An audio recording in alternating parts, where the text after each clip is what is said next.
Bonjour Philippe Brun. Bonjour. Sébastien Lecornu reçoit à 9h30 les socialistes dans le cadre de ses consultations pour le budget. On va parler du fond et on va décliner les mesures que vous préconisez. Mais déjà, vous copilotez ces négociations. Dans quel état d'esprit êtes-vous avant d'aborder ce rendez-vous? Est-ce que déjà vous êtes ouvert à d'éventuels compromis? Oui, bien sûr, nous l'avons toujours dit. Quand nous revendiquions nous-mêmes, d'ailleurs, Matignon, nous disions que de toute façon, il faut des compromis. Il y a de majorité pour personne à l'Assemblée nationale. Ce que nous disons simplement, c'est qu'on n'entrera pas dans la négociation tant que le Premier ministre ne nous aura pas dit très clairement ce qu'il souhaite reprendre de notre plan budgétaire qui est mis finalement sur le devant de la scène depuis la fin du mois d'août. Nous n'irons pas négocier tant qu'il n'y aura pas des concessions très claires qui nous soient annoncées. On ne va pas faire une parodie de réunion dans tous les sens pour qu'à la fin, la montagne accouche d'une souris. Au Premier ministre de nous dire ce qu'il souhaite reprendre de nos propositions avant que la négociation démarre. Alors justement, si on rentre dans le détail, déjà sur l'enveloppe globale des économies à réaliser, le budget Bayrou, c'était 44 milliards d'euros d'économies à faire. Yael Braun-Pivet parle d'un atterrissage possible autour de 35 milliards. Quel montant vous semblerait acceptable ? Nous avons repris la trajectoire d'un institut économique très reconnu qui s'appelle l'OFCE, qui dit qu'il faut un effort maximal de 25 milliards cette année si on ne veut pas casser la croissance et augmenter le chômage. Je rappelle que le budget Bayrou aura augmenté le chômage de 2 points et cassé la croissance par 2. Oui, Ce que nous disons, c'est qu'il faut réduire l'effort. Nous proposons un effort à 21 milliards. Ensuite, si le gouvernement... Sauf que, je vous arrête, cette moindre ambition, finalement, elle se paiera aussi par des efforts renforcés les années suivantes pour ramener le déficit sous la barre des 3% en 2029. C'est ça l'objectif. Non, nous proposons une autre trajectoire qui est allongée de 2 ans, donc avec un retour en 2031 et nous avons publié un graphique avec la proposition pluriannuelle que nous faisons. Moi, j'ai parlé avec des acheteurs de dettes françaises sur les marchés financiers. Ils nous disent qu'ils sont davantage attentifs à la stabilité et à la crédibilité des prévisions que nous faisons qu'à des promesses de réduction de déficit brutale et sans lendemain. Et celle de François Bayrou était particulièrement sans lendemain. Sébastien Lecornu a souhaité plus de justice fiscale et de meilleure répartition des efforts, sans préciser exactement à quoi il faisait allusion. Est-ce que pour vous, c'est la taxe Zuckman ou rien? Je précise, la taxe Zuckman, c'est taxer de 2% les 1800 foyers les plus riches de France. Personne ne pourrait comprendre comment on demande des efforts gigantesques aux gens, que dans le même temps, ceux qui ont bénéficié d'une politique fiscale très encourageante depuis 8 ans maintenant, 62 milliards de baisse d'impôts par an, sont totalement exonérés d'efforts. Ça n'a aucun sens. Donc il faut que l'effort soit justement réparti. C'est quoi la taxe Zuckman? C'est un impôt différentiel, c'est-à-dire ça veut dire que si l'ensemble de votre patrimoine, vous prenez 2% de ce patrimoine et vous ne payez pas en impôt 2% de cela, alors vous avez la différence entre ces 2% et votre impôt qui est payé. C'est finalement une mesure de justice pour éviter l'optimisation fiscale, faire en sorte que les milliardaires paient le même niveau d'impôt que les classes moyennes et les classes populaires. Je vous entends, mais il y a quand même certains économistes qui disent que cette taxe, elle frapperait finalement en plein cœur l'écosystème entrepreneurial qui a propulsé le secteur technologique notamment à 5,5% du PIB et créé pas moins de 1,3 million d'emplois. Donc c'est pas rien. Une licorne, par exemple, valorisée à plus d'1 milliard, elle peut aussi voir cette estimation revue à la baisse en quelques mois. Il y a quand même des fragilités. Alors, la taxe Zuckman, en vérité, elle rapporte très peu d'argent sur les licornes, puisqu'en vérité, il y en a très peu en France, on n'en a que 11. Moi, ce que je propose dans les discussions, c'est qu'on enlève les startups de l'assiette de la taxe Zuckman. C'est quoi l'assiette? C'est ce sur quoi on calcule l'impôt. En vérité, aujourd'hui, on aurait quelques centaines de millions d'euros max de taxe Zuckman sur les startups.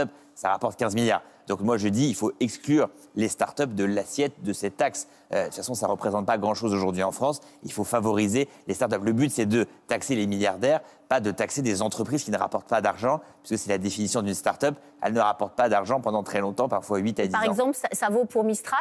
Oui, ça vaut pour Mistral. À mon avis, il faut exonérer d'efforts Mistral. Je rappelle qu'à l'Assemblée, on a déjà voté une taxe Zuckman. Elle dort dans les tiroirs du Sénat. Et dans cette taxe-là, justement, on exonérait un certain nombre d'entreprises pour 5 ans. Il fallait que l'entreprise ait réalisé des bénéfices sur 5 ans. Donc Mistral ne serait pas concerné par le dispositif que nous avons voté. Parce que c'est vrai que le patrimoine d'un entrepreneur, il est essentiellement composé de parts dans sa société non cotée. Donc ces titres sont pas liquides et donc c'est pas possible de les vendre aussi rapidement pour payer l'impôt. Non, mais la vérité c'est que donc d'abord, ce que je vous dis, c'est que on exonère les startups, c'est la proposition que je fais. Et ensuite, dans le même temps, les entreprises qui ne réalisent pas de bénéfices, faut aussi réfléchir à ce qui pourrait être fait.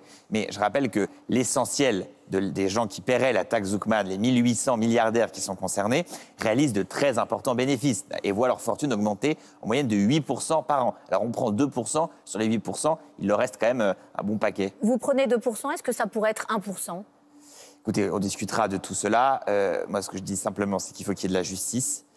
Et il faut surtout que chacun paye le même niveau d'impôt. Il n'est pas normal que quand vous êtes ouvrier ou employé, vous payiez plus d'impôts qu'un milliardaire en proportion de vos revenus. C'est pas normal. Donc il faut qu'aujourd'hui, on remédie à cette inégalité. Alors justement, le gouverneur de la Banque de France, François Villeroy de Galhau, il a une solution. Il est favorable à des mesures anti-optimisation fiscale sur les hauts patrimoines dans le budget 2026.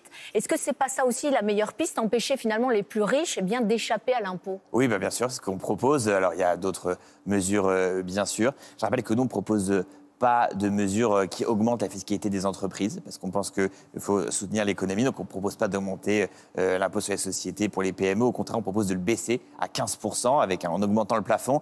On propose d'aider l'économie à repartir, qui est en grande difficulté. Mais il faut que les plus hauts patrimoines de ce pays, qui ont profité de la crise, qui ont bénéficié de baisses d'impôts très importantes depuis de nombreuses années, soient mises à contribution. Alors, dans les mesures aussi qui vont être discutées peut-être ce matin à 9h30 dans le bureau du Premier ministre, c'est la suspension de la réforme des retraites en 2026. Et l'idée, c'est de faire trancher la question de cette réforme en 2027 lors de la présidentielle.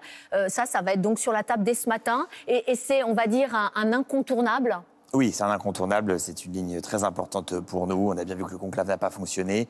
Il faut aujourd'hui suspendre cette réforme qui, aujourd'hui, amène des gens qui ont commencé à travailler très tôt à cotiser 2 ans de plus que des cadres comme vous et moi qui avons commencé plus tard. C'est pas juste qu'on cotise 44 ans quand on a commencé à travailler à 20 ans, qu'on cotise 42 ou 43 quand on a commencé à travailler à 25. J'entends, mais vous connaissez la problématique, vous la voyez bien, pour Sébastien Lecornu, c'est de tenir les socialistes et de tenir aussi les Républicains. Les Républicains, ils disent pas touche à la réforme des retraites. Alors, c'est pas tout à fait exact, parce que je lisais ce matin un article d'une de vos confrères de l'Opinion qui dit il y en a un, c'est Pierre-Henri Dumont. Qui dit que les LR seraient prêts à accepter. Il y en a un sur 49 pour l'instant.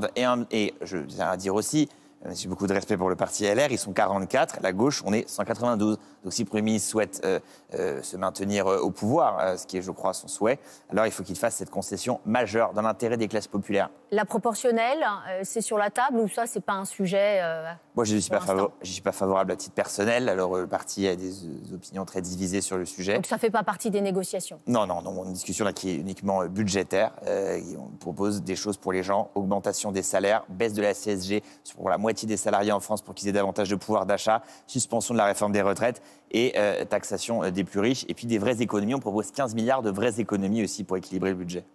Demain, il y a une grève générale, un appel à la grève générale. Est-ce que vous demandez aux Français de se mobiliser? Oui, allez-y, mobilisez-vous, allez dans la rue pour nous soutenir.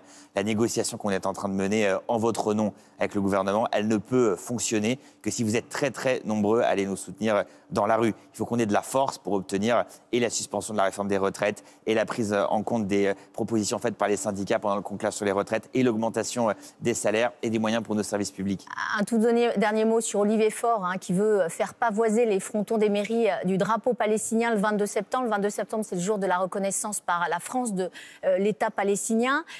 Jérôme Guedj, qui fait partie des vôtres, qui est député socialiste, parle d'un puissant malaise. C'est une initiative personnelle ou c'était soutenu par le Parti socialiste? Écoutez, moi je crois que c'est une mauvaise polémique. Olivier Faure n'a rien d'un antisémite. Il s'est fait attaquer de manière, je crois, assez indigne. Je veux lui dire ici mon soutien. Mais c'était pertinent de mettre ça sur la table en ce moment? Écoutez, le 22 septembre, les maires feront ce qu'ils veulent. Ils mettront ou pas un drapeau palestinien en soutien à la reconnaissance de ce nouvel État que nous souhaitons tous et toutes. Et puis, aux maires de dire ce qu'est leur conviction. Olivier Faure a dit la sienne, mais il est clair qu'on ne peut pas dire aujourd'hui qu'on peut pavoiser avec un drapeau ukrainien et qu'on ne pourrait pas pavoiser avec un drapeau palestinien. Merci beaucoup, Philippe Brun. Bonne journée à vous. Merci.